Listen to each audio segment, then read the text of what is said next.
வணக்கம் நேயர்களே, ஸ்ரீ குபேரன் டிவி நேயர்கள் லட்சுமணன் அன்பு வணக்கங்கள். இப்போ நம்ம பார்க்க போது வார ராசி பலன் 14ஆம் தேதியிலேருந்து 20ஆம் தேதி வரை எப்படி இருக்க போதான்னு பார்க்க போகிறோம். எப்போதுமே சொல்கிறதாங்க, ராசிக்கு பார்ப்பட லக்னத்துக்கு பார்க்க ரொம்ப பர்ஃபெக்டாக இருக்கும். உதாரணமாக ஒரு மகர லக்னம் ரிச்சிக ராசினா நீங்கள் ரிச்சிக ராசிக்கான பலன்களை பார்த்து மகர ராசிக்கான பலன்களை பார்க்க ரொம்ப பர்ஃபெக்டாக இருக்கும்.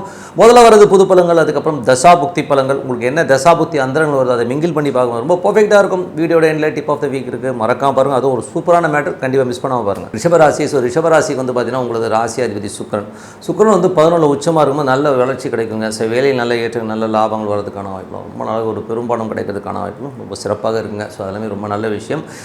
அது மட்டும் இல்லாமல் பார்த்திங்கன்னா ரிஷப ராசிகள் வந்து 2 மற்றும் 5ஆம் அதிபதி புதனும் 11 இருக்கும்போது குழந்தைகள் நல்ல சந்தோஷம் குதூகலங்கள் இருக்கும். சின்ன அது புதன் நீச்சம்ன்ற போது சில நேரம் வந்து குழந்தைகளோட பேச்சுக்கள், குழந்தைகளோட நண்பர்கள் விஷயங்களில் வந்து நம்ம கொஞ்சம் கஷ்டம் இருக்கும். நடாது இந்த புள்ள வந்து இந்த மாதிரி சுற்றுதேங்கிற மாதிரி எண்ணங்களை கண்டிப்பாக ஏற்படுத்தும். ஸோ அதனால் அந்த மாதிரி விஷயங்களை கொஞ்சம் கவனமாக இருக்கிறது ரொம்ப நல்லது. மற்றபடி வந்து உங்களுக்கு 3ஆம் அதிபதியான சந்திரன்.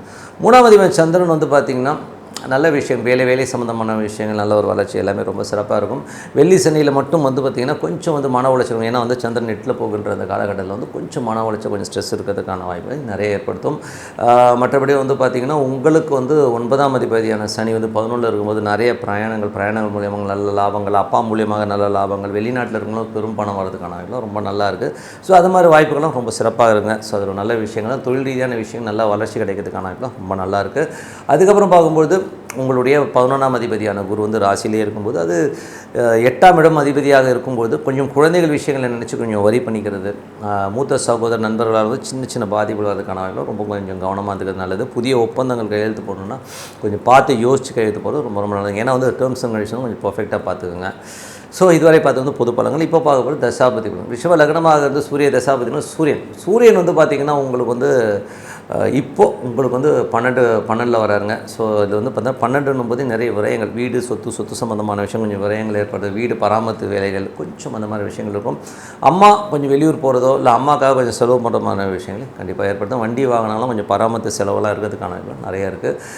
அதுக்கப்புறம் பார்க்கும்போது ரிஷபராசிக்காரர்களுக்கு வந்து பார்த்திங்கன்னா உங்களுக்கு வந்து ரிஷப லக்னமாக வந்து சந்திர தசாபதினு சந்திரன் வந்து சிறப்பான பலன்கள், நல்ல விஷயங்கள்லாம் கொடுக்கும்.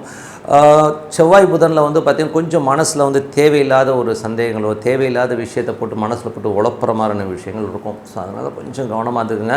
அது கணவன் மனைவியினோட கொஞ்சம் ஜாஸ்தி வரதுக்கான வாய்ப்புகள் நிறைய இருக்குது. ஸோ அதுக்கப்புறம் பார்த்திங்கன்னா ஒரு புதன் வியாழனில் மட்டும் கொஞ்சம் மன உளைச்சல் ஜாஸ்தி இருக்கிறதுக்கான வாய்ப்பு. ஏன்னா 8ல் போகும்போது கொஞ்சம் வந்து அந்த தேர்ஸ்டே மட்டும் கொஞ்சம் எமோஷன்ஸ் ஜாஸ்தி இருக்கிறதுக்கான வாய்ப்பு, கொஞ்சம் அது மட்டும் அட்ஜஸ்ட்மெண்ட் பண்ணி ரொம்ப சிறப்பு. அதுக்கப்புறம் வந்து ரிஷப லக்னமாக வந்து செவ்வாய் தசாபதி. செவ்வாய் வந்து பார்த்திங்கன்னா உங்களுக்கு 3ல் வந்து நீச்சமாக இருக்கும்போது நிறைய தாட்ஸ் இப்படி ஆகிடுமோ அப்படியான கற்பனையிலே வந்து தூங்காமல் இருக்கிறதெல்லாம் இருக்கும். ஸோ அதனால் வந்து இந்த கற்பனை சந்தேகம் எல்லாம் தூக்கி போட்டு நடக்கும் போயாடின்னு சொல்லிட்டு போயிட்டே இருங்க, அதுதான் பெஸ்ட்டு. அதுக்கப்புறம் வந்து பார்த்திங்கன்னா ரிஷப லக்னமாக இருந்து ராகு தசாபதினா ராகு வந்து பார்த்திங்கன்னா உங்களுக்கு வந்து 11 இருக்கார். 11 நல்ல வெற்றிகள், பெரிய லாபங்கள் வரதுக்கான இப்போ ரொம்ப நல்லா இருக்குது. அதுவும் வந்து பார்த்திங்கன்னா அவர் வந்து 8ஆம் அதிபதி அந்த ராகு 11 பெரிய லாபங்கள், விபரீத ராஜகம்னு சொல்லுவோம். ஸோ பெரிய லாபங்கள், திடீர்னு அதிர்ஷ்டங்கள் வரதுக்கான ரொம்ப சிறப்பாக இருக்குது. சின்னதாக லாட்டரி டிக்கெட் வாங்கி கூட பார்க்கலாம், ஒன்றும் தப்பு கிடையாது. ரிஷப லக்னமாக வந்து குரு தசாபதினா குரு வந்து பார்த்திங்கன்னா உங்களுக்கு வந்து குரு உங்களுக்கு ராசியிலே வராருங்க. ஸோ ராசியிலே இருந்து சந்திரனுடைய சாரத்தில் வந்து சிறப்பான பல நல்ல விஷயங்கள்லாம் இருக்கும். கொஞ்சம் அந்த வியாழக்கிழமை மட்டும் கொஞ்சம் கவனமாக இருந்தோம். அது வந்து 8ல் போகும்போது கொஞ்சம் பிரச்சனைகள், கொஞ்சம் ஸ்ட்ரெஸ்ஸஸ் வரதுக்கான வாய்ப்புகளை கண்டிப்பாக ஏற்படுத்தும். அதுக்கப்புறம் பார்க்கும்போது ரிஷப லக்னமாக இருந்து உங்களுக்கு வந்து சனி தசாபதி வந்துடும். சனி வந்து பார்த்திங்கன்னா உங்களுக்கு என்ன மாதிரி விஷயங்கள், சனி வந்து உங்களுக்கு 9ஆம் அதிபதி வந்து 11 இருக்கும்போது நிறைய பண வரவுகள் நிறையா இருக்கும். வெளிநாடு, வெளியூர், வெளி மாநிலங்களுக்குலாம் ஒரு பெரும் வெற்றி கிடைக்கிறதுக்கான வாய்ப்பு, பெரிய லாபங்கள் வரதுக்கான வாய்ப்பு இருக்குது. அப்பா சம்மந்தமான விஷயங்கள் நல்ல லாபங்கள் வரதுக்கான வாய்ப்பு ரொம்ப நல்லா இருக்குது. ஸோ திடீர் அதிர்ஷ்டங்கள், திடீர் ஒரு பெரிய பணம் வராமல் இருக்குதுன்னா திடீர்னு வர்றதுக்கான வாய்ப்பு, வராது நினச்ச பணம் வந்து திடீர்னு வர்றது, இந்த மாதிரி விஷயங்கள் ரொம்ப சிறப்பாக இருக்குது. ஸோ அதுக்கப்புறம் ரிஷப லக்னமாக இருந்து உங்களுக்கு வந்து புதன் தசாபதி. புதன் வந்து பார்த்திங்கன்னா ஒரு 11 நீச்சமாக இருந்தாலும் அது வந்து குழந்தைகளோட வளர்ச்சி ரொம்ப சிறப்பாக இருக்கும். குழந்தைகள் திடீர் அதிர்ஷ்டங்கள், திடீர்னு ஒரு பெரிய லெவலில் போய் செட்டில் ஆகிற மாதிரி விஷயங்களாக இருக்கும். இருந்தாலும் குழந்தைகளோட நண்பர்களை நினச்சி கொஞ்சம் வந்து உங்களுக்கு வந்து கொஞ்சம் மன உளைச்சலுக்கான வாய்ப்பை நிறைய ஏற்படுத்தும். ரிஷப லக்னமாக வந்து கேது தசாபதி இருந்தாலும் கேது வந்து 5ல் இருந்து குழந்தைகள் கொஞ்சம் வெடுக்குன்னு பேசுகிறது, கொஞ்சம் வந்து குழந்தைங்களோட நாளைய வாழ்க்கைக்காக கொஞ்சம் செலவு பண்ணணும், இந்த மாதிரி பண்ணணும், அந்த மாதிரி பண்ணணுன்ற எண்ணங்கள்லாம் நிறைய இருக்கும். ஸோ அதெல்லாம் பார்த்துக்கலாம், விடுங்க. ஓகேங்களா. ஸோ ரிஷப லக்னமாக வந்து சுக்கிரன் தசாபுத்தி அந்தவர்கள் சுக்கிரன் வந்து 11 வந்து உச்சமாக இருக்காருங்க. ஸோ 11 உச்சமாக இருக்கும்போது வேலையில் நல்ல ஏற்றங்கள் இருக்கும், நல்ல லாபம் வர்றதுக்கான ரொம்ப நல்லாயிருக்கு. ஸோ என்னை பொறுத்தவரை என்னங்க, ஸோ அது வந்து இதெல்லாம் ஒரு ப்ளஸ் அண்ட் மைனஸஸ் என்னங்கிறத வந்து நம்ம வந்து பர்ஃபெக்டாக வந்து நோட் பண்ணி வச்சு நீங்கள் அப்ளை பண்ணி பாருங்கள். ரொம்ப பர்ஃபெக்டாக இருக்கிறது உண்மையான விஷயம். Tip of the week. So tip of the வீக்கில் வந்து டார்ச்சர் பார்ட்டி யார்? ஸோ டார்ச்சர்னால் ஏகப்பட்ட டார்ச்சர் இருக்கிற போது இது ஒரு வித்தியாசமான கணக்கு தாங்க. இது வந்து பர்ஃபெக்டாக 100% எல்லா இடத்துலையுமே வந்து நடக்கிற ஒரு விஷயம்தான். யாரோட லக்னம், எந்த லக்னமாக வேணால் இருக்கட்டுங்க. ஸோ நீங்கள் எந்த ராசி, எந்த லக்னம் தான் ரொம்ப மெயின். ஸோ உங்கள் லக்னத்துலேருந்து உங்களது ராசி வந்து 8ஆம் இடமாக இருந்ததுன்னு வச்சுப்போமே. இப்போ உதாரணத்துக்கு ஒருத்தர் வந்து மகர லக்னம்னு வச்சுப்போமே, அவருக்கு வந்து 8ஆம் இடங்கிறது சிம்மமாக வரும். ஸோ அதனால் வந்து உங்களுடைய லக்னத்துக்கு சந்திரன் வந்து 8ல் வந்துச்சுனாலே அவங்க வந்து ஒரு டார்ச்சர் பார்ட்டியாக தான் இருப்பாங்க. உதாரணமாக அவங்க எப்படி இருப்பாங்கன்னா, கிட்டத்தட்ட வந்து இந்த மாதிரி ஒரு கேரக்டர் வந்து ஒரு ஃபேமிலியில் 1 2 வந்துடும். 1 வந்தால் ஏடா கூடும், 2 வந்து அவ்வளோதான் பாவம், 3 நாள் வந்துச்சுன்னா முடிஞ்சு போச்சு சோழிங்கிற கதையில் தான் இருக்கும். அது எப்படின்னா, உங்களுக்கு வந்து அந்த 8ல் இருக்கிறவங்க வந்து என்ன பண்ணுவாங்கன்னா, நிறைய டார்ச்சர்ஸ், அவங்களோட எதிர்பார்ப்புகள் அதிகமாக இருக்கும்.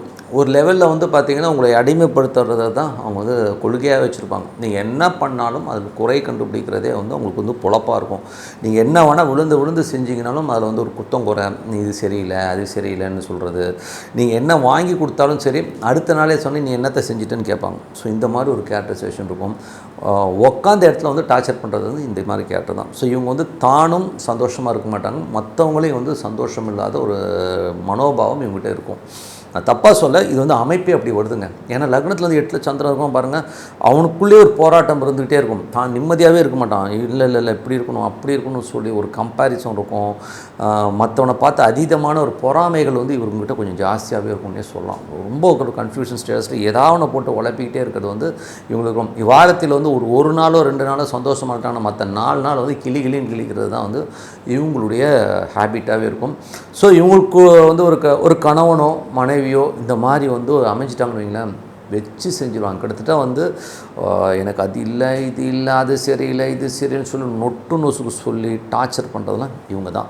நீங்கள் வேணால் எந்த ஜாதகத்தில் இப்படி இருக்கோ நீங்கள் பாருங்கள், அவங்க அப்படி தான் இருப்பாங்க. பட் இதில் ஒரே ஒரு சின்ன விஷயம் நீங்கள் கவனிக்கணும், லக்னத்தோட டிகிரியை மெயின்டைனாக பார்த்துக்கணும். ஸோ உதாரணமாக அந்த லக்ன டிகிரியில் மட்டும் 8ங்கிறது 7 ஆச்சுன்னா கேரக்டரைசேஷனில் கண்டிப்பாக வந்து மாற்றம் இருக்கும். ஸோ அதனால் வந்து அதை மட்டும் கொஞ்சம் பட் அந்த 8ல் சந்திரன் தான் போட்டு தள்ளிடுவாங்க. கிட்டத்தட்ட வந்து தானும் வந்து சந்தோஷமாக இல்லாமல் மற்றவங்க வந்து ரொம்ப டார்ச்சர் பண்ணுவாங்க. அதே மாதிரி வந்து நிறைய கேள்விகள் அது சாதாரணமாலாம் கேட்க மாட்டாங்க. அவங்க கேட்குறதே வந்து ரொம்ப எமோஷனாகவும் ஸ்ட்ரெஸ்ஸாகவும் கேட்டுருவாங்க. சில கணவன்மார்கள்லாம் பார்த்திங்கன்னா நைட் 2 மணி வரைக்கும் சரக்கு அடித்தவங்களாம் பார்த்திங்கன்னா பொண்டாட்டி டார்ச்சர் தாக்க முடியாமல் வந்து சரக்கு அடித்தவ கணவன் ஓவராக டார்ச்சர் பண்ணி பேசுகிறதுலாம் வந்து அவனுக்கும் வந்து பார்த்திங்கன்னா இந்த லக்னத்துலேருந்து 8ல் வந்து சந்திரன் இருக்கவங்களாம் வந்து தானும் நிம்மதியாக இருக்க மாட்டான். ஸோ அதனால் இந்த மாதிரி டார்ச்சர் பார்ட்டிகள் ஒரு பிள்ளையாக வந்துச்சுன்னு புள்ள வந்து நச்சு அவங்கள கேள்வி கேட்டே சாவடிச்சோம். ஸோ அந்த மாதிரி நாட்கள் கண்டிப்பாக இருப்பாங்க.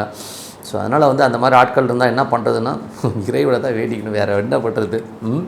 அவங்க வந்து பை பர்த் அவங்களுடைய கர்மா அந்த மாதிரி வந்துடும். ஸோ அதனால் வந்து அந்த மாதிரி இருக்கவங்க வந்து கொஞ்சம் மெடிடேஷன் சாண்டிங் பண்ணும்போது மனசை அமைதிப்படுத்தணுங்கிறது தான் இதில் உண்மையான ஒரு தத்துவம். ஸோ மனசை அமைதிப்படுத்தணுன்னா அமைதியாக உட்காந்து ஒரு தெய்வத்தை சாண்ட் பண்ணி அமைதிப்படுத்தணும். ஆனால் சொன்னால் கேட்பாங்கன்னு நினைக்கிறீங்கன்னா அதையும் கேட்க மாட்டாங்க. ஸோ அந்த மாதிரி ஒரு பெரிய டார்ச்சர்ஸ் பார்ட்டி யாருன்னா, லக்னத்திலிருந்து 8ல் சந்திரன் யாராக இருக்காங்களோ அவங்கள வந்து ஒரு பெரிய டார்ச்சர் பார்ட்டி தான். நீங்கள் வந்து உண்மையான உங்கள் வாழ்க்கையில் உங்கள் வீட்டில் இருக்கவங்களோட ஜாதகத்தை எடுத்து பாருங்கள், 100% பர்ஃபெக்டாக இருக்கும். அவங்க வந்து மற்றவர்களை குறை சொல்லியே தான் வாழ்வார்கள். இவங்க வந்து மாற்றவே முடியாதுங்கிற உண்மையான விஷயம். இல்லை எந்த வித டீவியேஷன் இருந்தாலும் எனக்கு கால் பண்ணுங்கள், நானே சொல்கிறேன். அது இல்லாமல் நீங்கள் கமெண்ட்லேயும் போடுங்க. ஸோ இவங்க தான் டார்ச்சர் பார்ட்டின்னு சொல்லிட்டு உங்களது விடைபெறுவது உங்கள் லக்ஷ்மி நாராயணன். நன்றி, வணக்கம். ஸ்ரீ குபேரன் டிவியை பார்த்தமைக்கு நன்றிகள். மேலும் இது போன்ற தகவல்களை தெரிந்து கொள்ள ஸ்ரீ குபேரன் டிவியை சப்ஸ்கிரைப் செய்யுங்கள். மறக்காமல் பெல் ஐக்கானை கிளிக் செய்யுங்கள்.